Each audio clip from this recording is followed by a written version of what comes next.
Hey guys, welcome back. I'm taking a much needed detour from the wrapping project. I think I'm at a burnout stage because there are some days where I just wish it was done and I don't even want to look at the car anymore.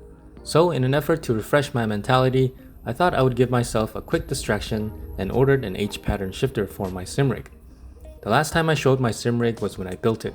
Since then, I've added a monitor stand so the screen can be closer, which adds a bit more immersion. I also have a spare 12-volt battery that I'm planning to hook up to use the power seats and maybe, hopefully, get the heated and ventilated seats working, but today it's all about what's in this box. So in the box is the shifter, this really rice looking shift knob, and some hardware. This is a lot smaller than I thought it would be, but I think with the knob on, it feels pretty good. The engagement is pretty notchy, so it feels really good. And then if you put this down, it's like a sequential shifter. If you've seen the first video on how I built the rig, you know this is a very budget setup. It was built out of things that I already had laying around, including the hardware. And I wanted to continue that theme, so I found these two large screws from my miscellaneous pile. And I used the scrap wood that was left over from the rig build. I don't know if that's gonna work, but we'll give it a shot. First, I got a rough idea of where I wanted the shifter to be. Instead of being closer to the center console area, I wanted it closer to the steering wheel. Then I marked it with the white pen, then drilled out the holes.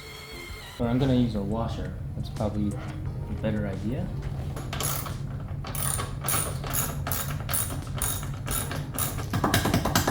That's very sturdy so far, maybe for another month. Then after drilling out the mounting holes for the shifter, I used these short screws to hold the shifter.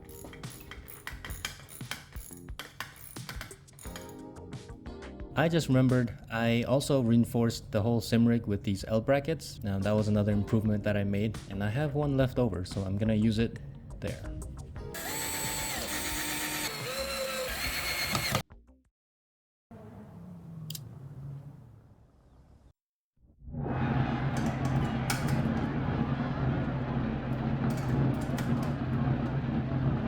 Five, four, three, two, one, go.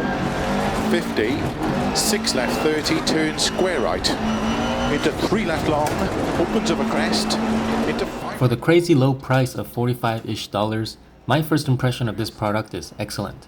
Racing sim equipment in general can be quite pricey. An average price for a decent shifter is normally around $100 and up. But the fact that you can enjoy an H-pattern shifter for this price is actually quite amazing. The shifter is almost entirely made of metal and shifts feel notchy and confident, although it can be quite loud.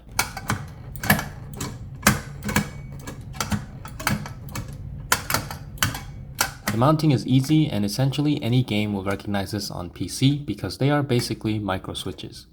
The added functionality of the sequential shifting mode is a huge plus as well. This shifter seems to use a proprietary thread size, but there is a version of this same shifter that uses the typical M8 thread size, which allows you to screw on any shift knob. Never mind, it does use a typical M8 pattern. If you're interested in getting into sim racing on a budget, this shifter should definitely be on top of your list. That's all for this video. Thanks for watching and see you guys on the next one. Is that a puncher at the front?